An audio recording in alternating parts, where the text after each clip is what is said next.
But anyway, welcome everybody to this event. I'm delighted to be your host today, talking about total talent strategy.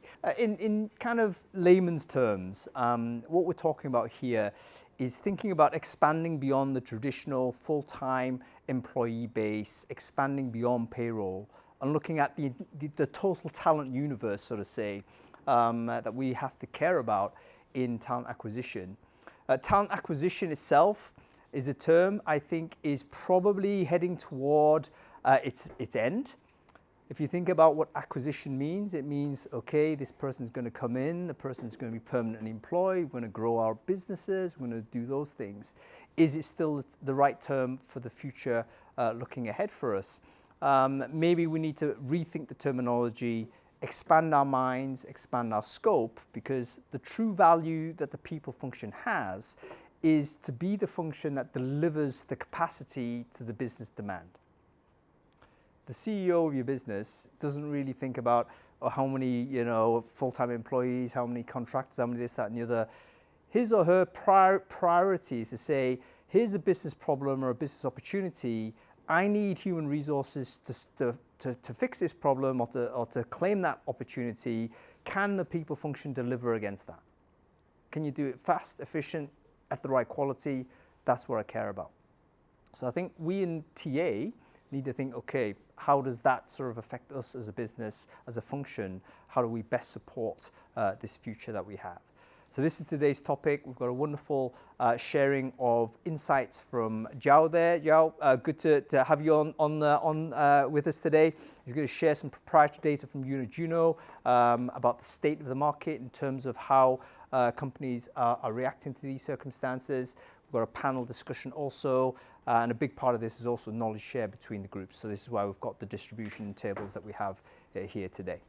Okay, so just some basic housekeeping stuff. I should have actually picked up what the Wi-Fi password was, because that's obviously very important. Does anybody know what the Wi-Fi password is? Over here in the corner. Okay, Chris, you want to shout that out? My eyes aren't good enough, so. It's Cafe Scent, and it's the TGC public internet. Perfect. You notice I introduced the Wi-Fi password before I show you where the toilets are, because I know what's more important. Toilet, of course, is just here outside. Take a left. I think it's unisex, so obviously knock on the door before you walk in.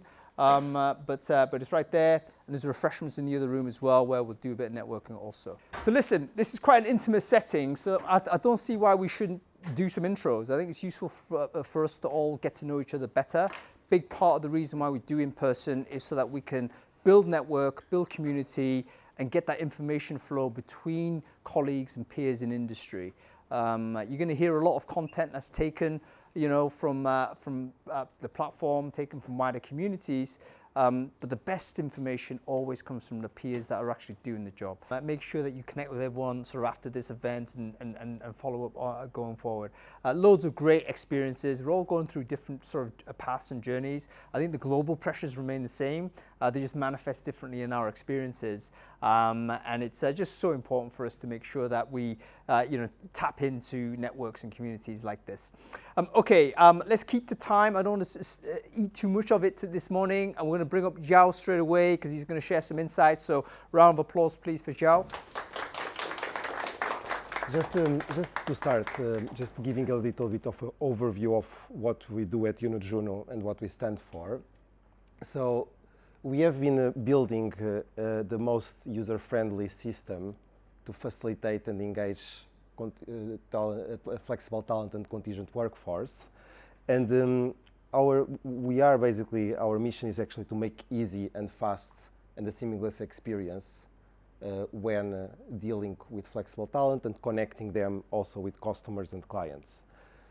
In this page, you can see that some of the keywords like source, onboard, manage, pay, protect, track, this is really what we stand for in terms of product and technology.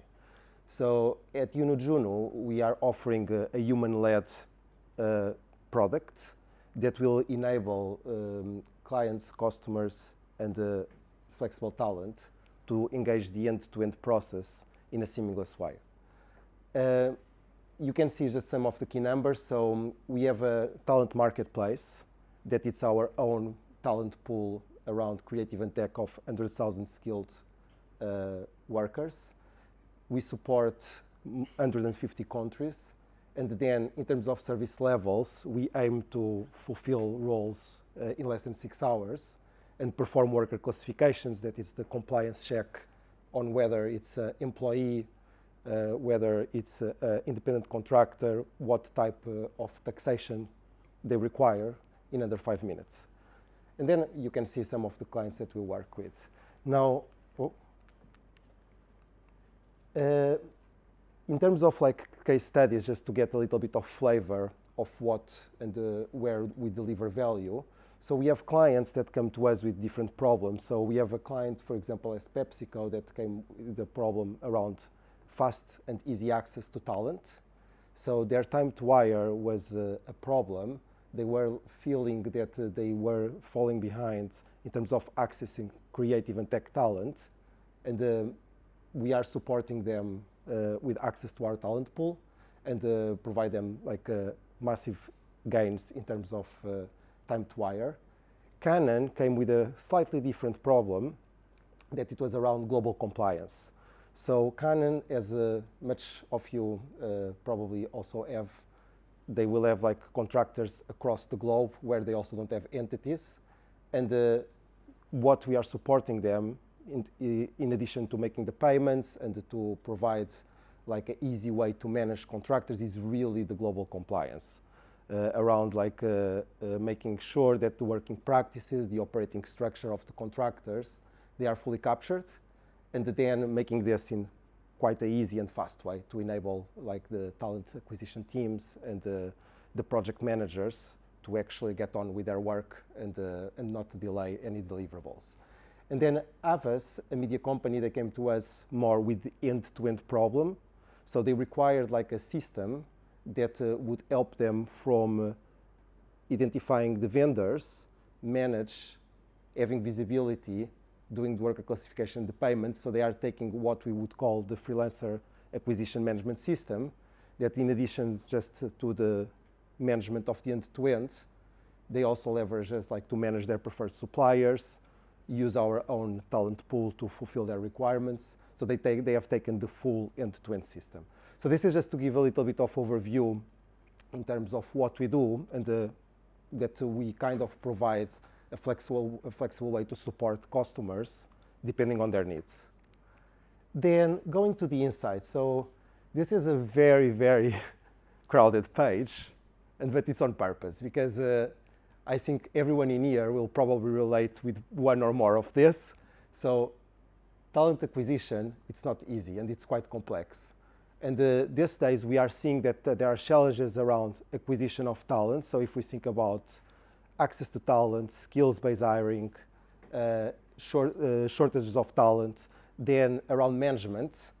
So if we think about like the complexity of having contractors in multiple countries, how you manage compliance, how you manage risk, how you actually provide a seamless experience, and then around visibility and tracking. So particularly when it goes above a couple of tens of contractors, it starts to become quite difficult if they are spread to have everything in one place and understand like deliverables, understand what are the live projects, who are the people that you actually even have not on your payroll, but supporting your business as flexible talent.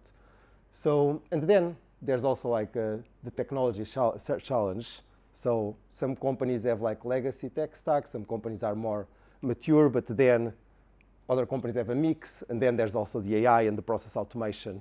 So it's quite a complex environment to work on, and I think everyone probably will relate with a few of this.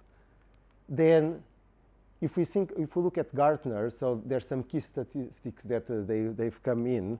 So one big problem is around actually getting the talent that you need. Then another big problem is around performance. So do you have access to the talent that you need to deliver your objectives?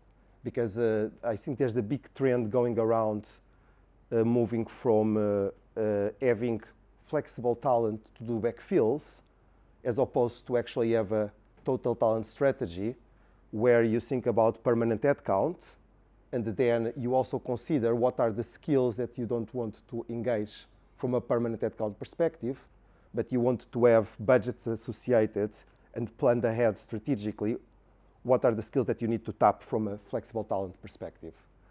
And then there's the final one, that 76% of managers, they kind of feel overwhelmed with the growth in responsibilities, which is not surprising.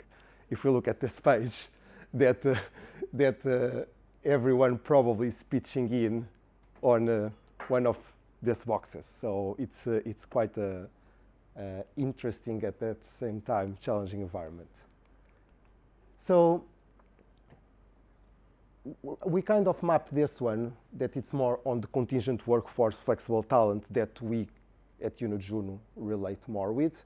But this can there's a lot of these circles in here that actually are related also with permanent. But then from a flexible talent, we can already see like the complexity. So if, for example, we start selection of work type, so this is something that we have been actually hearing a lot when we talk with customers. Is it a statement of work engagement that should go to a consultancy? Is it an independent contractor? Is it a temporary worker that needs to be taxed at source? So there's a lot of confusion, and even talking about the term of contingent worker versus flex talent, there's a lot of confusion in terms of how do we define this, and at the front door, do they get to the right place? Are they with the right team? Should they be engaged through a consultancy, and should they go to procurement, or it's actually, for example, like an independent contractor? So this is something that it's quite a challenge. Then another one that we see, and this is a big trend, it's regarding with the acquisition. So we are seeing a big movement going now towards direct sourcing. So this is a term that we are hearing a lot, and when we speak with a lot of clients, we are hearing particularly around in-housing MSP programs and moving to a direct sourcing model where the teams are taking control of the needs, and then if they need extra support, they will still do it. But this is something that we are hearing a lot, and what are the solutions from a technology point of view that can enable the teams. And then we have, for example, in here our own marketplace, but this is like really like talent pool communities, and then the management of preferred suppliers. And on the bottom, we kind of see all the part that goes also when engaging workers around compliance, contracts, payments, reporting, and insights and benchmarking. So what we are seeing now, it's a trend that particularly on the industry and the services available, there are players like YunoJuno, and there's also other few players in the market that are creating a new category that's almost like the freelancer acquisition management system that provides solutions that enable teams to do the end-to-end powered by technology, achieving service levels that are not seen these days in the industry. And then they also enable, from a talent acquisition perspective, different operating models that fit the needs and fit the requirements of each organization. Then, in terms of like top trends that we are also looking at, the one that it's probably top of mind for everyone is the generative AI and automation. So this is an interesting one, because we see that in some surveys that 76% of the people think that this is going to make an impact, and if people don't take this into their agenda, it's going to very likely hold them down versus competitors. Now, it's quite interesting because everyone probably thinks differently about generative AI and automation, and there's not a common understanding of what actually this means. So from our perspective, we normally look at this as augmentation of actually our work. So we are not thinking from this from a perspective that it's going to replace jobs. It might have some jobs that are impacted, but we see it more as augmenting the humans rather than a full replacement, because we probably are far away from that. And we'll go into more details on this one. Then another big trend that we are seeing, it's moving from role-based hiring to skill-based hiring. And going to what you were mentioning before, that what it requires some mapping and a good understanding, and even from a planning perspective, of what are the skills that you need to deliver on your goals and objectives and the business outcomes. I think it's one of the key challenges here is where to start, right? Because today you might have a job description that covers multiple things. In the skills-based hiring, it's actually moving from that org chart and moving to a skills-based organization where you understand at each value of each function what are the skills that are actually key and what are the skills that are not so key. And then it will also enable internal mobility programs that probably a lot of people in here will relate to.